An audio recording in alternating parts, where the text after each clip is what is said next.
Ça ne m'aime pas. Non, ouais, on est d'accord. Elle se moque. Oh. Alors bonjour, merci d'être là pour la rencontre avec Nina Almberg. Donc pour Sois femme et tais-toi, c'est édité chez Steinkiss. Cette rencontre, deux choses interviennent dans le cadre des 48 heures de la bande dessinée, pour laquelle Nina a reçu le soutien de l'équipe, ce qui est vraiment génial. Et la rencontre avec Nina clôt la première édition du mois de la BD qu'on a lancé avec toutes les librairies Charlemagne et les espaces BD. On en est content. On est content. Une première édition très sympa dans le format de la rencontre. Si vous avez des questions, comme à l'école, je vous demande de lever la main et je vous donne la parole. Mais voilà, on va passer une petite demi-heure à discuter et puis si vous avez des questions, vous n'hésitez pas. Nina, merci d'être avec nous. Merci Rémi. Moi, c'est la deuxième fois que j'ai fait hier à Toulon. Donc c'est pour ça que je vais laisser parler Loris, sa première rencontre, donc je vais un peu la laisser parler, c'est le baptême du feu. Ah, également la première fois. Ouais. Je mets le pied à l'étrier à mes collègues de la BD, ça c'est chouette. Qu'est-ce qui relie ces trois femmes? Deux et est-ce qu'il y a une troisième? Qu'est-ce qui relie ces trois femmes? Qu'est-ce qui relie ces trois femmes? Donc, voilà, moi j'ai commencé à avoir l'idée de la BD justement parce que je m'intéressais à Ella Maillart depuis des années. C'était mes livres de chevet, les livres d'Ella Maillart. Voilà, ça me fascinait, tous les voyages qu'elle avait fait dans les années 30, 40, en Chine, en Asie centrale. Après, elle a vécu en Inde.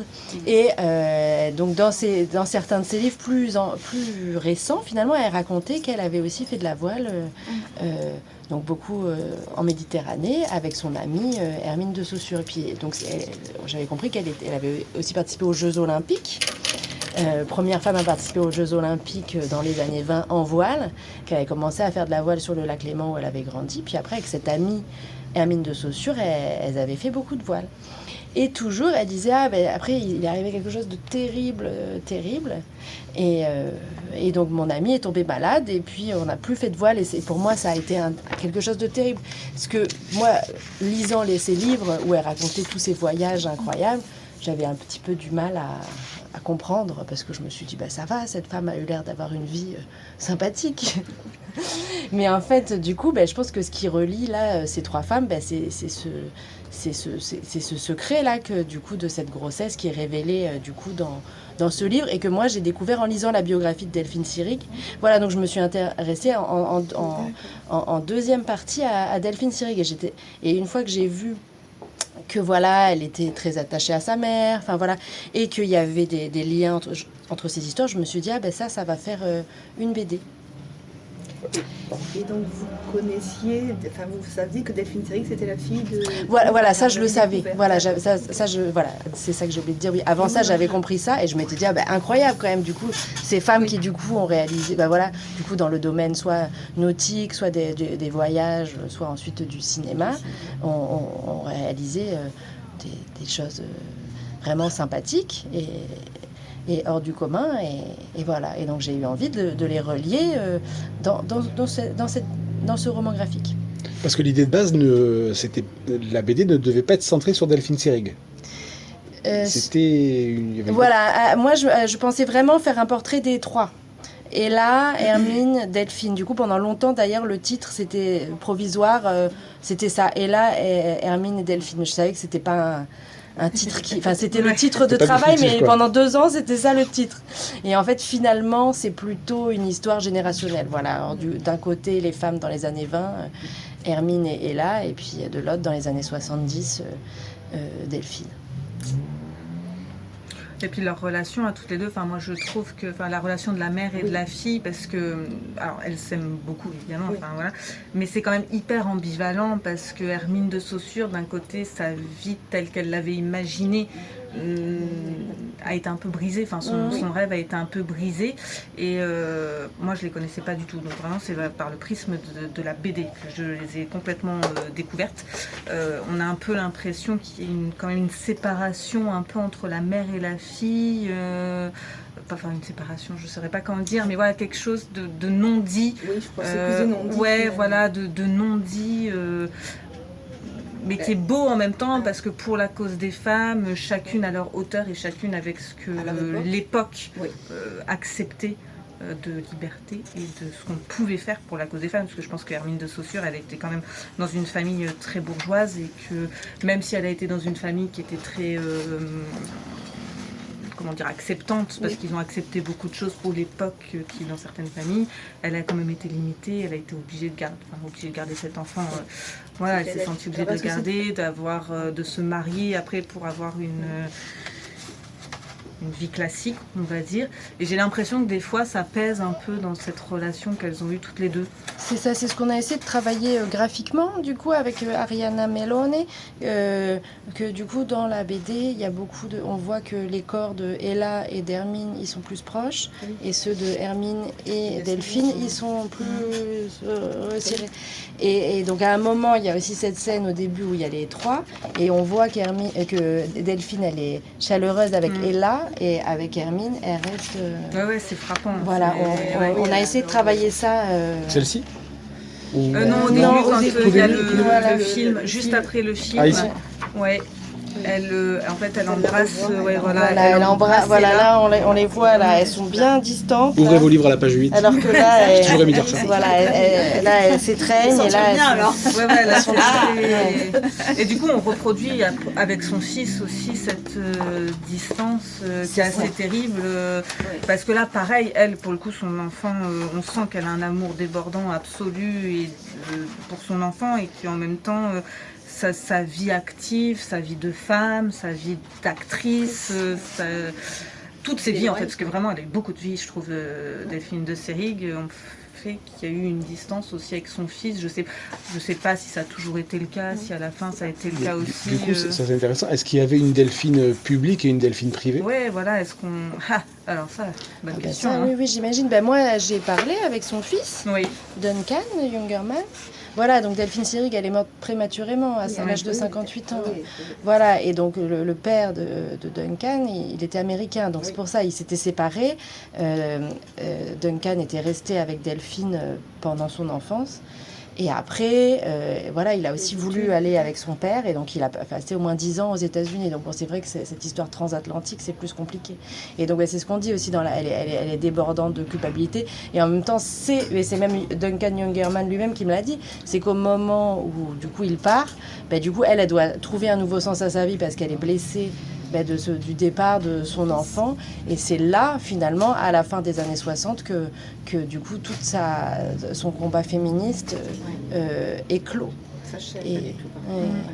Est-ce que c'est le fait d'être ma question est peut-être maladroite, mais est-ce que c'est au moment où elle est libérée de ses obligations de mère qu'elle s'accomplit en tant que femme et qu'elle peut mener ses combats ? Pas en tant que femme spécialement, puisque c'était une femme par ailleurs, sa carrière et tout ça, elle l'a menée. Mais cette histoire de combat féministe, je pense que c'est aussi l'époque qui veut ça. Mais moi, comment il me l'a dit, après, Duncan, c'est aussi finalement pour combler l'absence de son absence que du coup elle s'est aussi lancée là-dedans. D'accord. Et lui, il disait aussi que sa mère, elle avait une passion pour l'avortement. Il l'a dit comme ça, une passion pour l'avortement, du fait du non-avortement de sa mère. Et que du coup, finalement, c'est dans l'absence du fils que, on retravaille un truc sur la mère, voilà. Et sur la méthode. Pardon, allez-y. Non, j'ai pas levé la main. Si elle avait pu, vous pensez qu'elle aurait avorté justement, donc la maman de... Non, alors moi, du coup, mais après moi, je ne peux... le ressenti que j'ai eu, moi, j'ai l'impression que cet enfant, finalement, elle le veut. Moi, c'est mon sentiment. C'est mon sentiment, c'est que elle voulait cet enfant. C'est ce qui en ressort la lecture. Oui, c'est que cet enfant, elle le voulait, et que du coup aussi de ne plus être capitaine. D'ailleurs, on voit que même quand il est bébé, en fait, elle continue à faire de la voile, et que ça reste une personnalité assez libre, mais que peut-être juste elle est passée à autre chose. Moi, je la sens très droite dans ses bottes, Hermine de Saussure. C'est quand même le dire. Ouais, en fait, même si après elle se marie et tout, c'est finalement, je sens quand même. Ça lui va. Alors que qui est plus fragile finalement, je pense, c'est Ella Maillard, qui elle le vit comme un déchirement. Elle a l'impression que sa vie est... Enfin voilà, moi ça m'avait frappée dans ses livres parce que je me dis, ben c'est bon en fait, D'accord. tu pars faire des voyages, enfin je sais pas, t'as Bah vu, oui, elle a elle a l'air, même arrêté la navigation. Moi, c'est ça qui m'a perturbée pour Ella Maillard, c'est Ouais. je veux dire, elle en a même arrêté la navigation qui était sa Ouais. passion. Elle Oui. aurait pu continuer sans Oui. Hermine Oui. de Saussure. Et du coup, je me suis dit, en fait, c'était plus que de l'amitié, c'était un amour, Un c'était une amour, forme oui. d'amour, vraiment. Ouais, ouais. Oui, Je je pense Parce que c'était ouais. c'était pas sans elle, elle pouvait pas faire ça. Voilà, Elle, c'est ça, elle peut c'est- pas C'est moi, je ça, l'ai ressenti elle, comme ça. elle dépendait d'elle, alors Ouais. que Hermine finalement, elle dépend de personne. Ouais, c'était une femme, ouais. forte. Donc, c'est Ouais. vrai que- Mais après aussi, quand on est amis et aussi avec des gens qui dépendent de personnes, c'est compliqué aussi. Hein. Enfin voilà. Donc je voulais faire à la fois ce portrait d'une amitié féminine. Voilà, donc en fait ma précédente BD, on rigolait beaucoup avec Laure Guibon, la dessinatrice, parce qu'on disait, donc c'est le portrait de cet homme, Mario Marais, qui du coup était cinéaste, il était espion, résistant pendant la guerre, explorateur polaire. Donc c'est une histoire très aventurière à la James Bond. à la mec, quoi. Et donc, on rigolait beaucoup. On disait, ah, nous, on fait du female gaze sur Mario Marais. Parce que, voilà, on est deux femmes à avoir écrit cette BD. Et donc là, c'était l'idée de... Ben, je m'étais dit, ça fait quand même... Voilà, c'était plein d'hommes, là, cette BD. Voilà, Donc là, je ouais, me il suis dit, fallait. ben, on va faire le contre-pied. Et voilà. Et donc, à la fois, voilà, tisser ces liens. Ben, je trouve ces histoires d'amitié féminine, ben voilà, on en parle en ce moment, mais enfin voilà, il nous manque encore beaucoup D'éléments. de récits. Mm. Voilà, je trouve on a besoin de ce genre de récits, quoi. Et voilà, et après, il y a cette histoire de filiation aussi, voilà. Donc, c'était à la fois sur l'amitié, sur la filiation. Ouais, mais c'était un peu C'est comme- fou quand même que Delphine de Seyrig, enfin, moi je trouve, bon après j'ai pas une culture débordante non Voilà, je plus, m'étais dit que j'allais pas mais m'acheter aujourd'hui. Gisèle Halimi, on la connaît tous, on en entend beau voir, tout le monde, même le grand public, même ceux qui s'intéressent pas forcément au sujet féministe connaissent ces noms-là. Delphine de Seyrig qui a quand même vachement participé à la cause des femmes, enfin, quand je vois qu'elle prêtait son appartement pour les avortements, que c'est elle qui a amené des techniques modernes d'avortement en France, qu'elle a ramené des États-Unis, enfin, c'est assez extraordinaire. Enfin, cette femme-là, on lui doit énormément, Oui. et que le grand public ne connaisse pas son nom. Morte, Qu'est-ce trop qui jeune finalement. Et ben, je Ouais, pense ouais. plusieurs éléments. D'abord, voilà, elle est morte très jeune, Elle avait 58. 58 ans. Ouais. Et puis mince, je voulais dire quelque chose sur. Par rapport à l'avortement. Non, par rapport à pourquoi elle est moins. Enfin, ouais, non, c'est ça que je voulais dire. En fait, Delphine Seyrig, elle a un petit cercle de fans, quoi, qui du coup connaissent tout, et voilà, qui sont là, ah, Delphine Seyrig. Donc, il y a ces gens-là qui sont des fans inconditionnels. Ensuite, finalement, au cinéma, elle a fait surtout des seconds rôles. Ben, voilà, c'est une actrice de théâtre, ben, ce qui n'apparaît pas dans la BD, mais c'est une actrice de théâtre.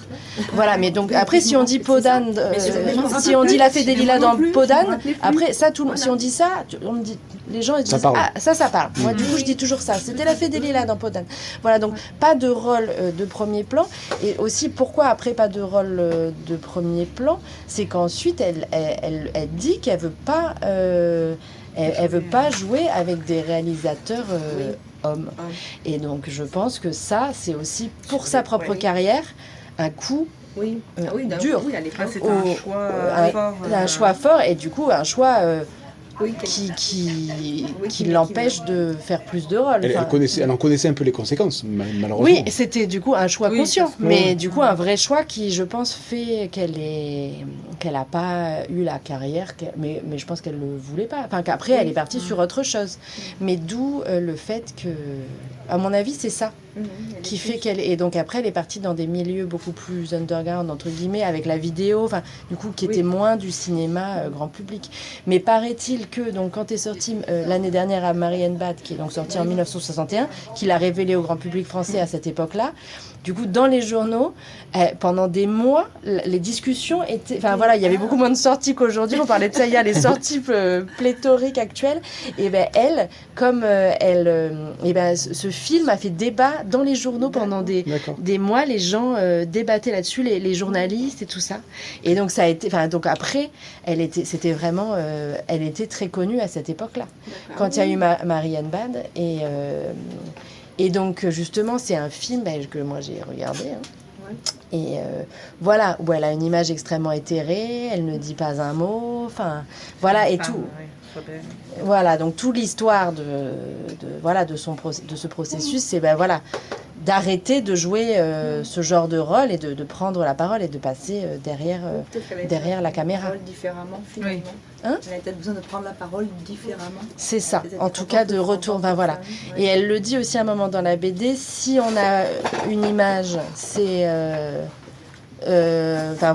c'est du coup, on ne sait pas laquelle et c'est pas... Je sais plus comment elle le dit exactement, mais si on n'a pas d'image, c'est encore pire. Ouais. Voilà. Mais oui. Et du coup, elle a fait le choix aussi de passer derrière la caméra. À la fin, tu le montres pour d'interviewer des actrices qui ont eu des déboires dans le milieu du cinéma, des désillusions, et ça, c'était un choix pour elle, de donner la parole aux femmes et de montrer ce qu'était peut-être la réalité qu'être actrice dans ces années-là. Tout à fait.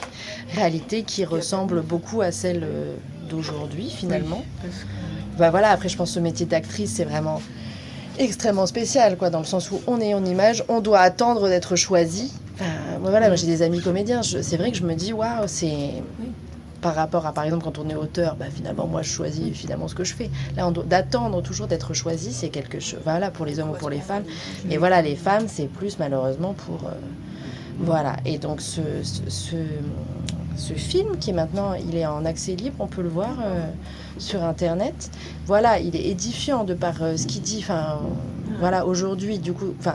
De regarder ça, là, dans cette ère post-MeToo, c'est assez édifiant.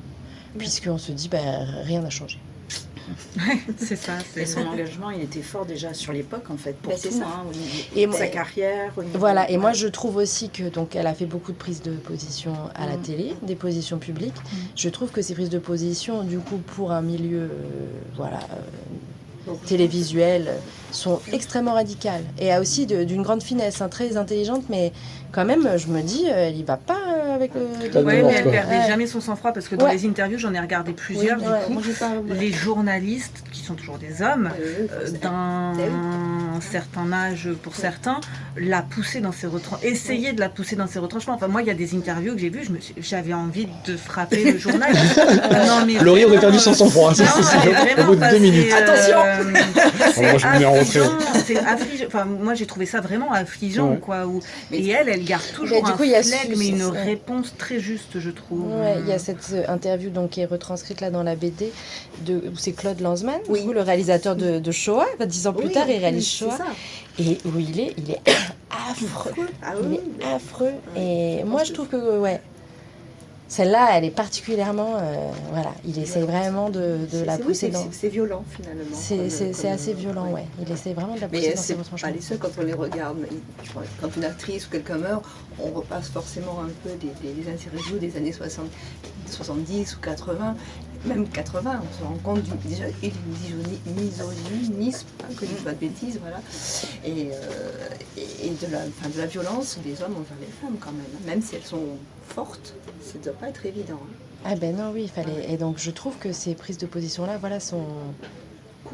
sont extrêmement courageuses. Est-ce que c'était le prolongement du procès de Bobigny qui a fait que le sérail... Donc, du coup, faire une BD, c'est faire des choix.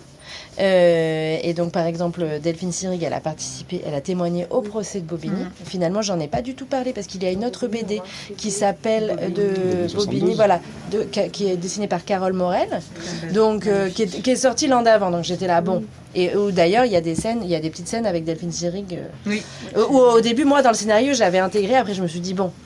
On va parler plutôt du fait qu'elle accueille des avortements chez elle. Donc, au procès de Bobigny, en fait, elle fait une intervention. Donc, en fait, il y avait tout un tas de personnalités publiques qui sont venues témoigner. Et elle s'est faite huer. Du coup, à la fin de cette intervention. Tellement ce qu'elle a dit était fort. Alors, je me rappelle plus du coup ce qu'elle a dit. Mais du coup, les juges lui ont dit maintenant, sortez madame. Elle s'est fait vraiment... Parce qu'elle a dit qu'elle accueillait beaucoup de jeunes femmes dans son appartement, qu'elle prêtait son appartement. Elle a raconté comment elle a ramené la technique nouvelle. Elle a ramené des choses où les gens avaient peut-être pas envie d'entendre. C'est ça, tout à coup, je pense que les autres personnalités disaient, peut-être étaient en soutien, mais elle disait qu'elle en faisait partie finalement. Et donc ça, c'était... Qu'elle était active. C'est Elle pareil, était parce que très active. Je me rappelle que j'avais fait quelque chose sur la BD Bobigny. C'est pas elle qui disait que les femmes qui avaient des moyens faisaient quand même des avortements, mais ça ne se savait pas et elles étaient dans des bonnes conditions. Et là où les femmes moins fortunées faisaient exactement la même chose, sauf qu'il y avait plus de risques. Et il y avait un peu, cette mauvaise image qui revenait sur elles. Voilà, les femmes plus fortunées, oui, elles allaient en Angleterre. Mais c'est pour ça qu'après, dans les années 70, est né tout ce mouvement, le MLAC, le mouvement pour la libération de l'avortement et la contraception, qui du coup n'était ni des faiseuses d'anges ni allée en Angleterre et qui était donc du coup qui est cette méthode, la méthode Karman, donc qui a été présentée dans le salon de Delphine Seyrig, qui est une méthode dite par aspiration, qui est une méthode sans anesthésie mais qui est beaucoup plus douce, qui est en début de grossesse, voilà. Et donc toutes ces personnes qui dans les années 70 ont milité pour l'avortement et ont pratiqué des avortements, c'était un entre-deux non douloureux.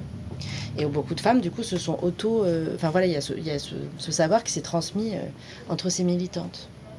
Ça a dû être dur quand même de devoir faire... parce que du coup, vous dites beaucoup de choses dans la BD, et en même temps, il y en a tellement d'autres à dire. C'est ça. En termes de pagination, c'est vous qui avez choisi cette pagination. C'est une demande de... Je sais que des fois, les éditeurs, j'ai des auteurs qui me disent « j'aurais voulu faire plus, mais mon éditeur a dit non ». Et ben voilà, donc quand j'ai fait Mario Marais, je voulais faire beaucoup plus. Et donc d'ailleurs, il y a un peu plus de pages, il y en a, je sais plus, 170 planches. Un peu plus épais. T'as réussi. Voilà, il est un peu plus épais parce que justement, j'avais négocié un peu à dire un peu plus de pages. Là, ils m'ont dit voilà, ça serait bien de faire ça. Après, moi, je trouve que voilà, l'idée d'une BD, c'est que c'est pour lire vite, des gens qui veulent pas non plus lire pendant des heures, et après c'est garder une cohérence de récit, pas qu'on s'ennuie et tout. Donc moi ils m'ont dit un nombre de pages et j'ai essayé je me suis tenue à peu près. Ouais. Donc voilà, c'était faire des choix. Par exemple, le choix, je me suis dit je pars pas dans le procès de Bobigny parce que sinon il faudrait 15 planches. Expliquer, ouais. Voilà, donc du coup j'en parle pas. Donc voilà, et comme il y a cette histoire de double narration dans deux périodes, voilà, il fallait aussi tenir ça sans qu'il y ait de confusion. Est-ce qu'il y a une trame qui est faite avant, ou est-ce qu'elle se fait au fur et à mesure des recherches et des choses qui sont découvertes au niveau des documents, au niveau par exemple le procès? Est-ce que c'est quelque chose qui dès le départ a été éliminé, ou il y avait déjà une trame en disant je n'en parle pas, ou est-ce que c'est... Non, justement, le procès, c'est vraiment le dernier truc que j'ai éliminé. Ça, je voulais en parler. Mais sinon, comment j'ai fait là? Alors, parce que du coup, maintenant, j'ai écrit le scénario quand même il y a 2 ans. En fait, comment ça marche quand on écrit une BD? On envoie d'abord moi, comment je fais? J'envoie une sorte de déroulé à l'éditrice. Donc ça veut dire, ça va être un document qui va faire peut-être 25 pages Word. Et donc finalement, c'est toutes les scènes qui se déroulent. Donc voilà. Donc avant, j'ai fait des recherches pendant un an. On fait des recherches. Mais donc ça, c'est un peu dans sa tête, quoi. Et donc c'est un moment, comment on présente un projet, c'est ça, c'est un déroulé. Enfin, on va écrire un synopsis qui va faire une demi-page pour résumer l'histoire. Mais voilà, donc en fait, quand même, ce qui est important, c'est que l'histoire, déjà, elle coule, quoi. Et donc après, on peut en retrancher, mais... L'idée, c'est que c'est déjà quelque chose qui est le premier travail. Et ensuite, excusez-moi. Et le choix, donc, après, de comment on dit, une dessinatrice? Oui, c'est dessinatrice. Donc, c'est vous qui l'avez fait, ou c'est la maison d'édition? Vous la connaissiez? Non, je la connaissais pas. Et donc, voilà, donc j'avais fait Mario Marais avec Laure Guibon, que je connaissais parce qu'elle avait illustré des podcasts que j'ai faits. Et j'avais beaucoup aimé son dessin, et c'est parce que j'ai rencontré Laure Guibon que je me suis dit je vais faire de la BD, parce qu'elle avait envie et tout, et c'était sa première BD aussi. Et du coup c'est par ce hasard-là que... Donc ça c'était une rencontre, et après j'ai proposé à Laure de faire cette BD, mais elle voulait pas faire une BD là, à ce moment-là. Et elle avait surtout extrêmement peur de dessiner des bateaux, parce que donc là il y a des histoires de bateaux, et Laure elle a fait beaucoup de bateaux, et donc elle le voyait comme un truc, parce que c'est quelqu'un qui est très très précis, enfin c'est des dessins très différents. Très minutieuse. Et très minutieuse. Et en plus, là, j'avais des plans, des bateaux et tout. Et donc là, on est parti finalement sur un parti pris non réaliste, où les Oui, bateaux... voilà. Pas de- Donc, et finalement, je me suis dit, Évite le finalement, problème. C'est ça. peut-être c'est s'éviter beaucoup de problèmes. Et donc, c'est un dessin qui est beaucoup plus lié sur justement, je trouve, les corps, Les les corps, regards, beaucoup plus que sur les décors. Alors que là, je trouve que c'est beaucoup moins sur les corps et plus sur les décors. Et là, c'est l'inverse. Et donc, finalement, après, avec l'éditrice, l'éditrice, elle m'a fait signer un contrat juste pour moi, en fait. Et elle m'a dit, on va choisir ensemble une dessinatrice, parce que je voulais que ça soit une femme pour dessiner cette histoire-là. Et donc, on a fait une petite liste. Et donc, c'est assez difficile de trouver des dessinateurs qui sont à la fois bons, dispo. Oh, bah oui. Voilà, c'est du Qui coup... accroche au projet. qui aussi. accroche, Ouais. donc on a parlé avec plusieurs personnes et finalement Ariana, elle était d'accord. Donc, Et est-ce que ça correspond finalement quand le dessinateur veut faire sa propre vision en fait? c'est ça. Est-ce que ça correspond Et ben c'est avec- le moment ouais. où il faut lâcher un peu Eh oui. son bébé Oui, son bébé. et dire maintenant enfin voilà, il faut que ça me plaise, bien sûr, je vais pas faire un truc où je trouve ça hideux, hein, sinon ça serait Mais est-ce dommage. qu'il y a un regard de dire je le voyais pas comme ça Oui, mais ouais. vraiment à la marge, moi je trouve, c'est... Voilà, il y avait des trucs où moi j'ai fait des remarques sur des choses. Mais sinon, après, sur l'idée globale... en fait, d'abord, elle a fait des essais, donc Oui. on était là, voilà. Et donc on en voit quelques petits, d'ailleurs, les essais à la fin, la là. fin. Voilà, sur les différents personnages. Moi, je lui ai Oui. fourni énormément d'iconographie, enfin voilà, elle a fait des essais. Et après, donc après le processus d'écriture, donc voilà, après moi j'ai écrit le scénario de la BD, donc ça c'est tout ce qui se passe planche par planche, case par case. Et ensuite, après elle fait un storyboard. D'accord. Donc après là, on re-regarde D'accord. qu'est-ce que ça donne le scénario en storyboard. Donc là, on redit nanana. Et après, elle fait les planches. Et donc du coup, les planches, souvent, elle nous envoyait les crayonnés. Et donc là, s'il y avait vraiment des trucs qui allaient pas... Enfin voilà, on en rediscutait. Et après, après c'était la mise en couleur. Donc je trouve Oui, que... c'est même la carte graphique aussi, j'avais posé la question par rapport C'est encore- le graphisme entre les deux là, c'est complètement la couleur, je veux dire, elle est complètement différente. Et ouais, voilà, là, c'est de la Ouais. couleur numérique. Là, c'est de l'aquarelle. De toute façon. Donc c'est en couleur directe. C'est en couleur directe. Alors, je connais très bien du coup le processus de Laure, qui est du coup d'une complexité phénoménale. Elle, donc, elle faisait au crayon les cases, les unes après les autres. Après, elle numérisait, elle les mettait sur Photoshop, les différentes cases, dans le bon ordre pour du coup regommer, enfin voilà, s'il y avait des problèmes. Elle mettait tout ça sur Photoshop.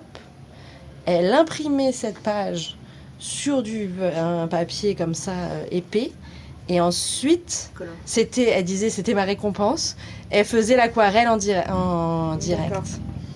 Ouais, c'est dur, hein. Et donc là, récemment, au mois de novembre, on a fait des ateliers à Digne-les-Bains, et où elle a fait devant nous des... Elle les a pas en direct. Enfin, et du coup, ce qui était pratique, c'est qu'en fait, si c'était raté, elle pouvait le réimprimer et voilà. Mais elle ratait pas trop. Tant mieux. Chacun son métier. Oui, Voilà, c'est c'est ça.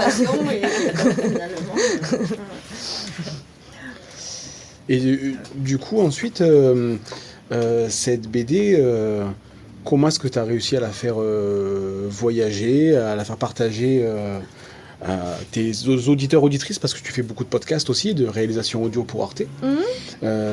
Comment est-ce que tu as réussi un peu à la promouvoir, cette BD? Sois femme et tais-toi. Ouais. Et donc elle est sortie récemment. Hein. Oui, elle est sortie il y a pas si 2 longtemps que mois. ça, ouais. J'ai fait quelques rencontres. Et qu'est-ce que j'ai fait? Non, j'ai fait. J'ai pas fait grand. Là, tu as lâché le bébé une deuxième fois, du coup. Oui, Parce que- non, mais c'est ça. C'est qu'après, voilà, moi, je peux en parler. J'ai toujours beaucoup de plaisir à en parler. Après, voilà, il y a eu des articles. Je me suis fait un peu interviewer dans la presse. Voilà. Après, c'est aussi, c'est à nouveau se dire que les livres, à la fois, on est là pour les accompagner. À la fois, ils font leur vie. Et du coup, ils rencontrent leur public. On ne sait pas exactement comment. Parfois, on sait. Enfin, voilà. Et après, il y a encore une autre vie que je trouve super, c'est quand après ça va on va dans les bibliothèques. D'accord. Ça, c'est après, c'est un...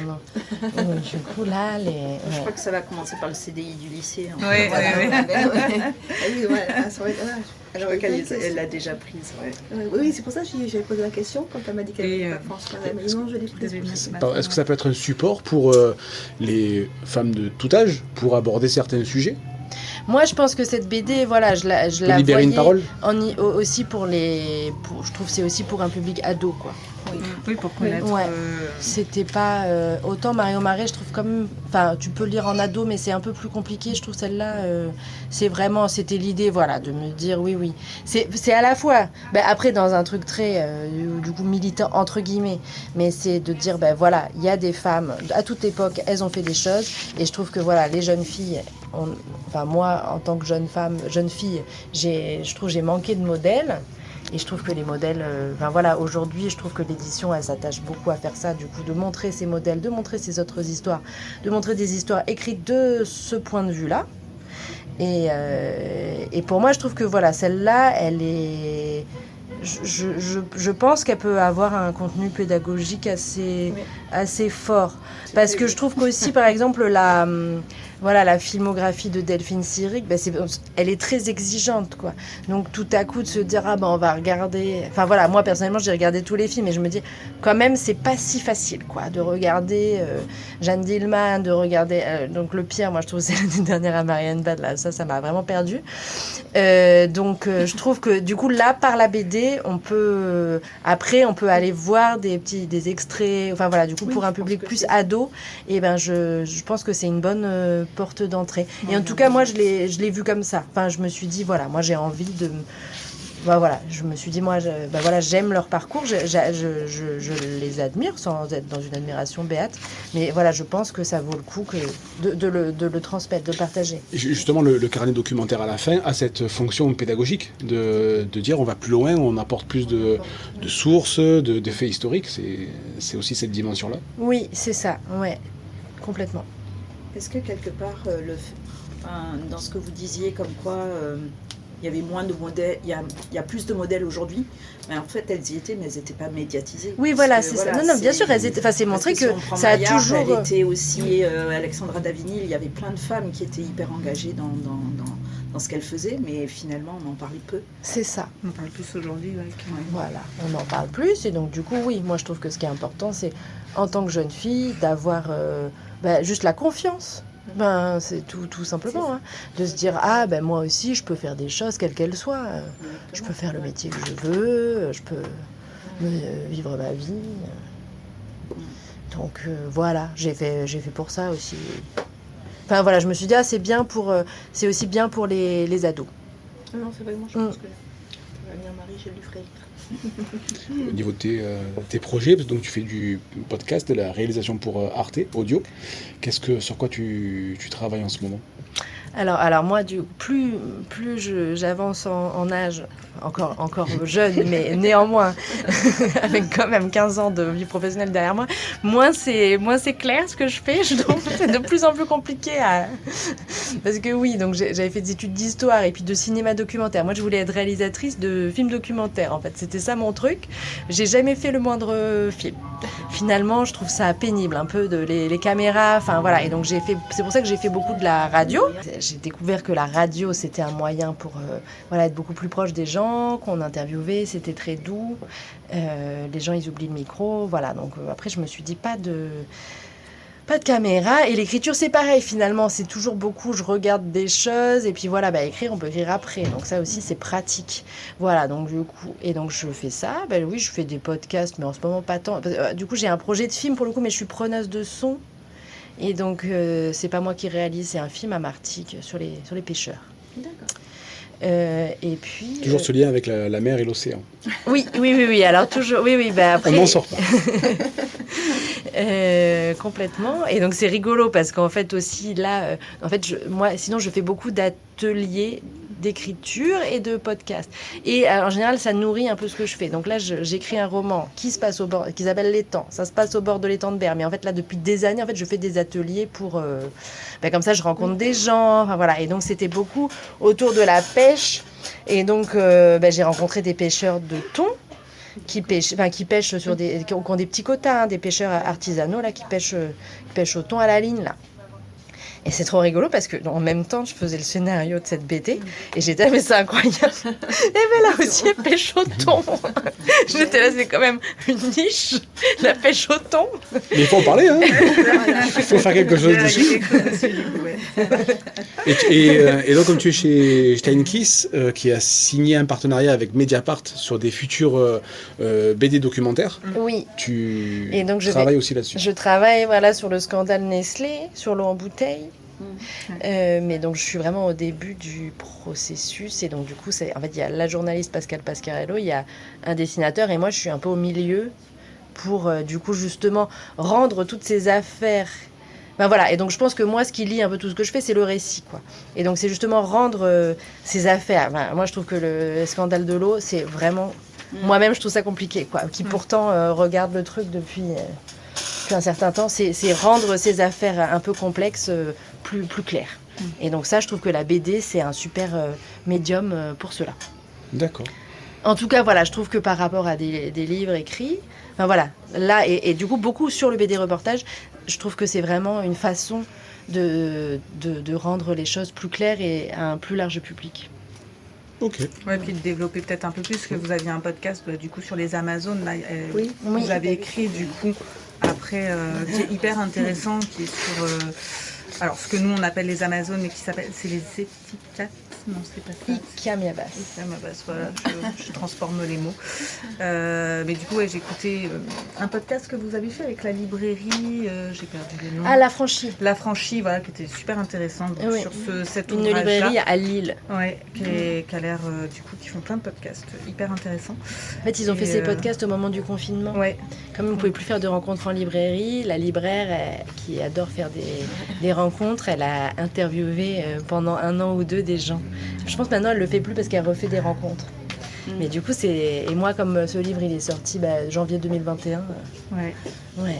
Et qui du coup avant était des podcasts que vous aviez fait. Oui, voilà, coup, c'était un pote. J'avais fait d'abord, mais après c'était, donc je suis allée au Brésil plusieurs fois, donc du coup j'ai dû En bateau. aller au Brésil. Oui, en bateau, en voilier. La première fois je suis allée en voilier, après je suis allée en avion la deuxième fois. Mais et donc voilà, donc c'est tous ces travaux où il faut revenir, il faut demander de l'argent, trouver de l'argent, après on repart. Voilà. Et donc j'avais d'abord fait donc j'étais allée pour enregistrer tout un tas de sons, j'ai fait ce documentaire sonore et finalement je trouvais que... c'est comme ça que j'ai eu envie d'écrire parce que je trouvais que dans le documentaire sonore il n'y avait pas tout. Mais après c'est complémentaire. Oui. Et au niveau du choix de Steinkiss, est-ce que c'est vous qui les avez démarchés ou est-ce que la rencontre avec l'édition, elle s'est faite comment ? Steinkiss, et en fait là pour Mario Marais, on avait fait, donc on était déjà toutes les deux avec Laure, on avait fait tout un dossier on avait démarché différentes